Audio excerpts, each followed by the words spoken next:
Hey, what's up guys? This video is for section 8.7, which is solving quadratic equations in the form ax squared plus bx plus c equal to 0. And today, for this video, the value of a in front of the x squared will not equal to 1. On my previous video, section 8.6, a was 1, it equals to 1, but not in this video. So we are going to do a little bit more steps for this video here. First, we need to remember how to factor. Remember that when you guys want to solve a quadratic equation, usually you can solve by factoring. And after you guys factor, you can use the zero product property. So you guys can see the steps here on the screen. And one method that I like to do, there's many methods to factor a quadratic trinomial. But one of the methods I use is I make a diagram here. And like an X, on top, I put the product of A and C. So I multiply A times C here. It might be a negative, it might be a positive number. And then on the bottom, I put the B value. So this, if it's positive, it's going to be a positive number. If it's a minus, it's going to be a negative number. You guys are going to find two factors here that you guys need to multiply to get this number on the top. But when you guys combine, it's going to equal the one on the bottom.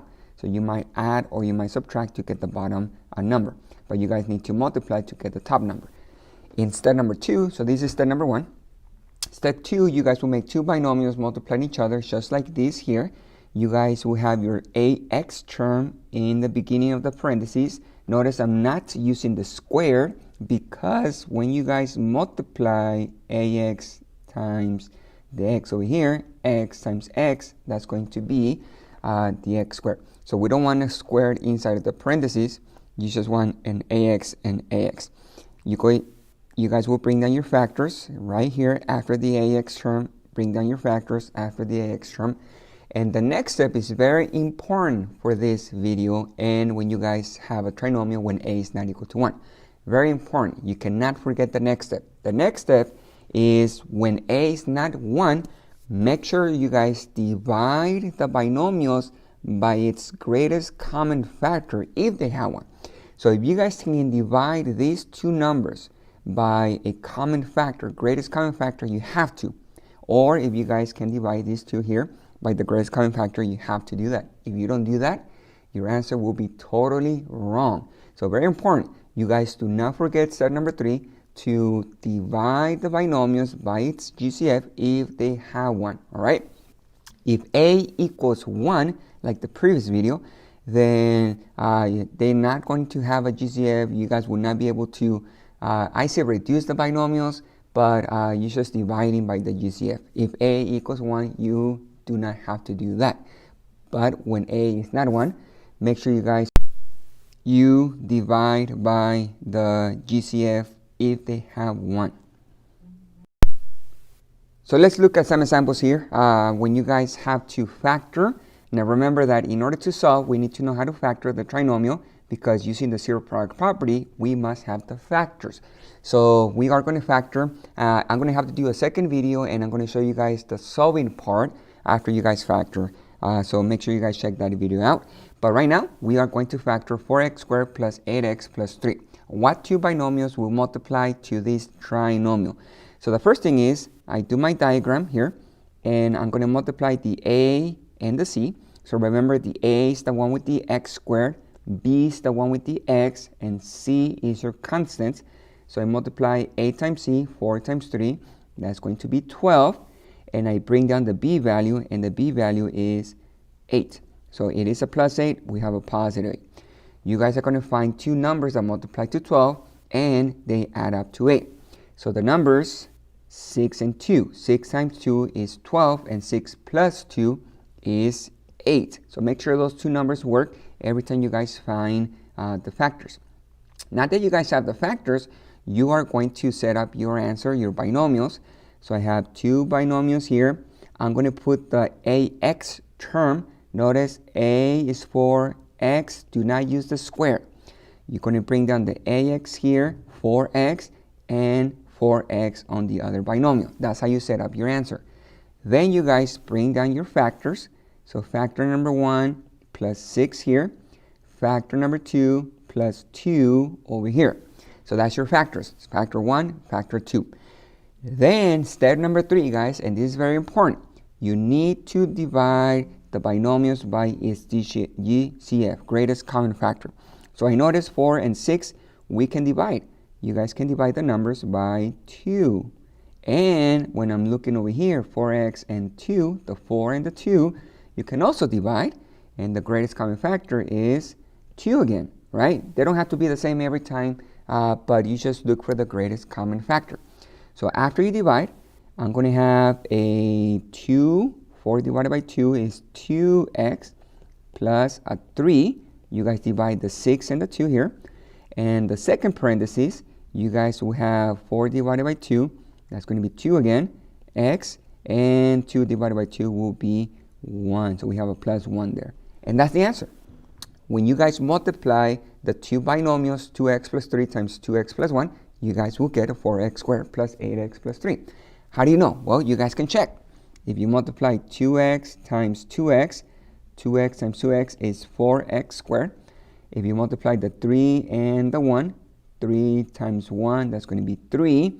And if you guys want to check the one in the middle, you guys can do this right here. You multiply the 3 and the 2x, that's going to be 6x. You multiply the 2x and the 1, that's going to be 2x. And if you combine 6x plus 2x, that's going to be 8x. So that's the middle term that we have in the trinomial. 8x here, and we got an 8x.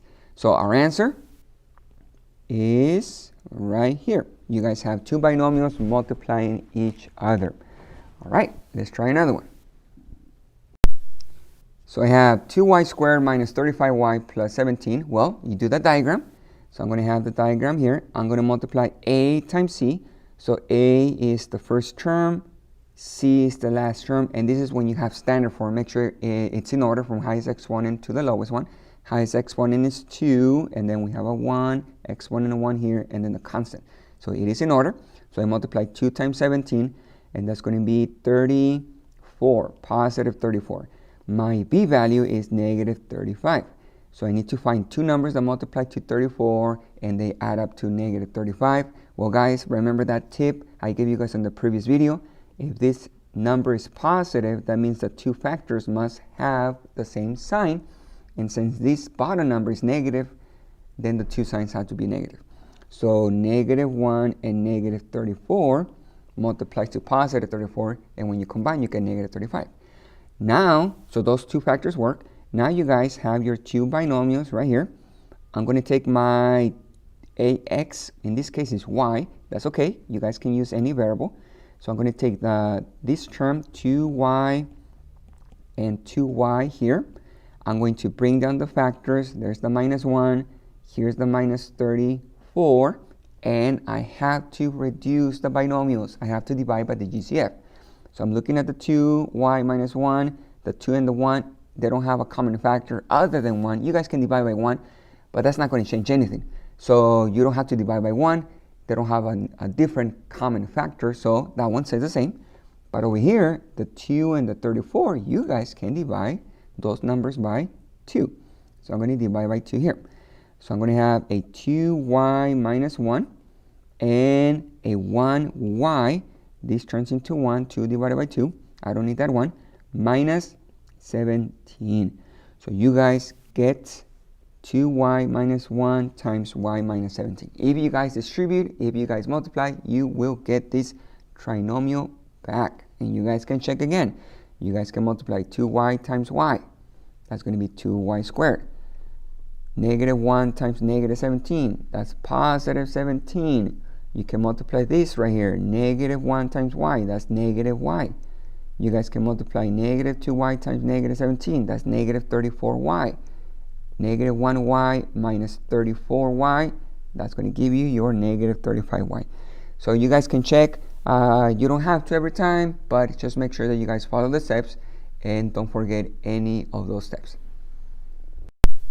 All right, so let's just try a few more here. 3y squared plus 13y minus 10. I'm going to do my diagram right there. You guys will multiply the a and the c. So 3 times negative 10 is negative 30. My b value is positive 13. Now guys, when this number here is negative, the signs for the factors must be different. So one positive, one negative, and they have to combine to positive 13.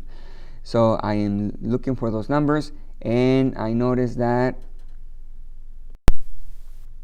15 times negative 2, that's negative 30, and 15 minus 2 is positive 13. When you guys combine 15 minus 2, positive 13. So let's go ahead and do our binomials. So I'm going to have a 3y at the beginning, 3y here, a 3y over here. Remember, that's your ax term, or in this case is y, but we have a 3y. I'm going to bring down the factors, plus 15 here, and the minus 2 over here. Make sure you guys check. Since a is not 1, you guys have to check for the GCF, greatest common factor. So the first binomial, I can divide by 3. And the second binomial, 3 and 2, they don't have a common factor, so that one stays the same. So I'm going to have a 1y plus a 5 and a 3y minus a 2. And those are my two binomials. You guys multiply and you guys get the trinomial back. Now this one, guys, I want to show you because you guys have the negative at the beginning of the polynomial. So remember that every time you guys have a negative at the beginning, you guys have to factor that out, first of all. So every time you guys have that in a polynomial, doesn't matter if it's a binomial or a trinomial or even a quadrinomial, you guys have to factor out the negative. So I'm going to factor out the negative here. And when you guys factor out the negative, all you have to do, guys, you have to change the sign of the trinomial. If you have a negative and there's an invisible 1 here, you guys just change the signs. So that negative 7x squared becomes a positive 7x squared. The positive 26 becomes a minus 26x, and the positive 8 becomes a negative 8. Now you guys factor what's inside of the parentheses, this trinomial here. So I'm going to multiply the a inside the parentheses times the c.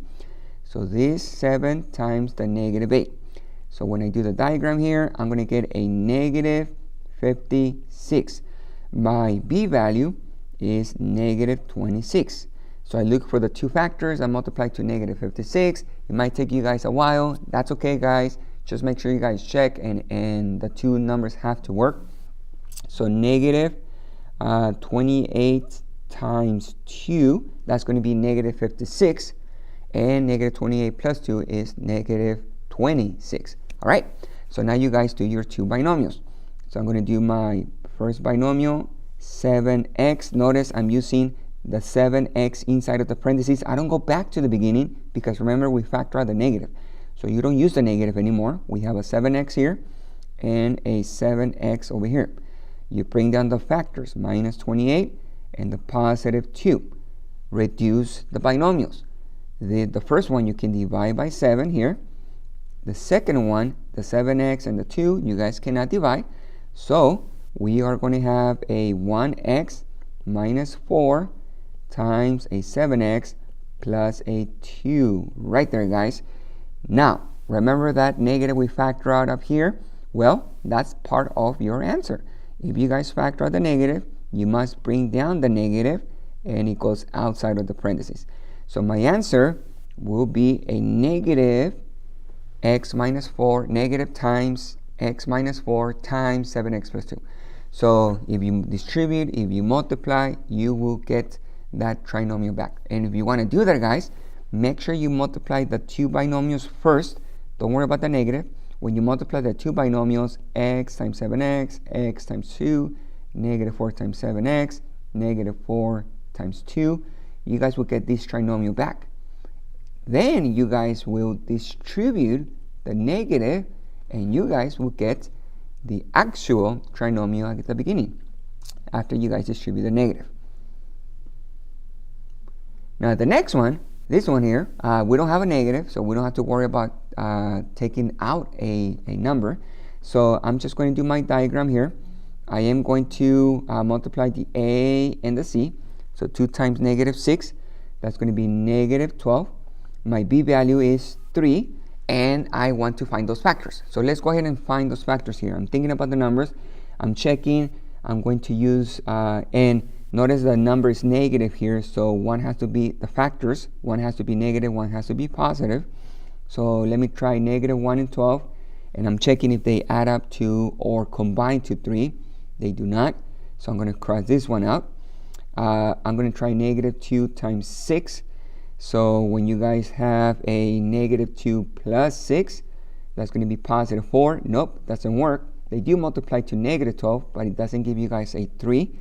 So this one don't work. I'm going to try the negative 3 times the 4. Well, negative 3 plus 4, that's 1, not 3. So I'm going to cross this one out here. 4, we already used the 4 here. 5 doesn't go into 12. 6, we already used the 6 here. We notice it doesn't work. 7, 8, 9. You know what, guys? None of the numbers work. So we cannot find any factors that will multiply to negative 12 and add up to 3. And that can happen, guys. That can happen. A trinomial cannot be factorable sometimes. So when that happens, if you cannot find factors, we have a specific name for that trinomial. We say the trinomial is prime. So what that means, guys, think about the numbers prime. You know about the prime numbers. 1 is prime, 5 is prime, 11 is prime, 13 is prime, 17 is prime, because the only numbers that multiply to those numbers is 1 in itself. 1 times 5 is 5, 1 times 11 is 11. 6 is not prime, because 6 you can multiply 2 times 3, so they do have factors.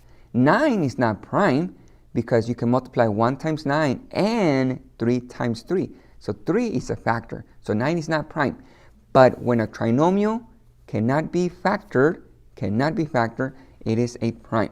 So I'm just going to write this down here.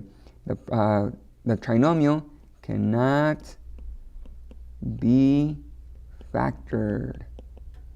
Okay, so you guys will have your trinomial, and it is prime when you guys cannot find those numbers. Alright, guys, so the last thing I'm going to show you with factoring here is when you guys have to factor completely. And let me tell you guys the word completely. Usually when you guys have that word, it means that you guys can factor out a GCF, greatest common factor, first. And then you guys factor whatever you can. So you guys have to factor completely all the way until you guys cannot do anything else. So when you look at the first one here, we have the 30x squared plus 55x plus 15. Well, I'm looking at the actual values, the coefficients, 30, 55, and 15. They do have a common factor. The common factor is 5. So you guys can factor out. Notice I'm going to use a big parenthesis, and we can factor out the 5.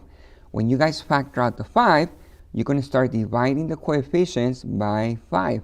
So 30 divided by 5, that's going to be 6x squared. 55 divided by 5, that's going to be 11x. And the 15 divided by 5 is going to be a 3. Now, if you're thinking about the x's, here's an x squared, here's an x. This one doesn't have an x. So what that means, you cannot factor out an x. The only thing you guys can factor out is a 5, the GCF. Now, look at the trinomial. The trinomial inside, we have smaller numbers. We have a 6, 11, and 3, and we have a squared, and it is a trinomial. So we can factor the quadratic trinomial. Or maybe we're going to have to check. Maybe it's prime. But you guys just make sure you factor if you can. And why do we factor out the 5? If you want to factor without taking out the 5, you guys know the steps. If you multiply a times c to factor, well, that's going to be a huge number. So I don't want to do that. 30 times 15, that's going to be huge. But if you guys factor out the 5, well, the only thing you have to multiply now is this number 6 times the 3. And that's going to be 18. That's a very small number comparing to the 30 and the 15. So you guys will factor what's inside of the parentheses. The 6 and the 3 you multiply, that's going to be 18.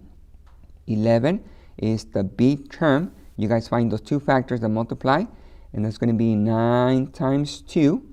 You guys write down your two binomials here.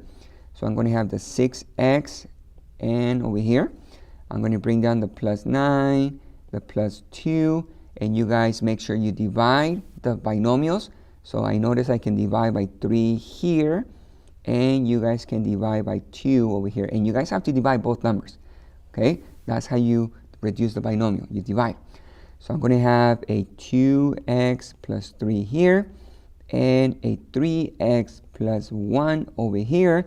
And you must bring down the 5 we factor out, just like the negative I showed you guys before. You bring down the 5 outside of the parentheses, and your answer is 5 times the quantity of 2x plus 3 times the quantity of 3x plus 1. So if you guys have a GCF and you can find one, you can factor that out, and it's going to make your life a lot easier. Now this one is a little bit more that you guys can factor out, because first of all, I noticed we can factor out the negative. That's at the beginning of the polynomial. 24, the 32, and the minus 8, you guys can factor out an 8. The greatest common factor is 8. If you say 4, yeah, you guys can factor out a 4, but it's not the greatest number. It's not the greatest common factor you can factor out. 8 is the biggest one. And if you guys notice on the m's, m cubed, m squared, and this one has an m with the first power, so you guys can also factor out an m. Every term has an m. So I'm going to factor out the negative, I'm going to factor out the 8, and the m. And I'm using an exponent of 1 because the lowest exponent for the m's is the 1 right here. There's a 1, so I'm just going to keep the 1. We don't need to write it, it's just an invisible 1. So I'm going to start dividing. Make sure you guys check your signs, because we have a negative 24 divided by negative 8. That's going to be positive 3. You guys have an m squared, but you guys took out 1. You guys took out an m. So we're going to have an m squared here. Positive 32 divided by negative 8. That's going to be negative 4. You guys have an m squared, but you guys took out an m. So we're just going to have an m here. And negative 8 divided by negative 8, that's positive 1. And you guys took out the m, so no m here. Now you guys are going to factor the trinomial inside of the parentheses. So this 3m squared minus 4m plus 1. You guys will multiply the 4 and the c. I mean the a, not the 4, sorry. The a times the c. So 3 times 1 is 3. My b value is negative 4. And I notice that we can multiply negative 3 and negative 1 to get positive 3. And negative 3 minus 1 is negative 4. So my two binomials will be a 3m. Notice the m, 3m inside of the parentheses. Don't go back to here, guys. We want to factor this here too. So we use 3m minus 3 and 3m minus 1 over here. And you guys check if you can divide. So we can. 3 divided by 3 here. The second binomial you guys cannot divide. So we have a 1m minus 1 times a 3m minus 1 here. And you bring down the negative 8 all the way here. So we have minus 8 with the m. I forgot the m, but you guys bring down the negative 8m. So your answer is all of this right here, guys. Make sure you guys have the negative outside, the 8m outside, and the m minus 1 times 3m minus 1. If you guys have those binomials backwards, if you have the 3m minus 1 here and the m minus 1 over here, that's okay, guys. Community property of multiplication says order doesn't matter. But some textbooks, they put the binomials from smallest to highest. But I'm not too picky on that, so you're okay if you have those switch. Alright guys, so this concludes my first video for this section 8.7. If you guys like my videos, you guys can click on the like button, and you can also subscribe to my channel, and make sure you guys practice, and I'll see you guys later.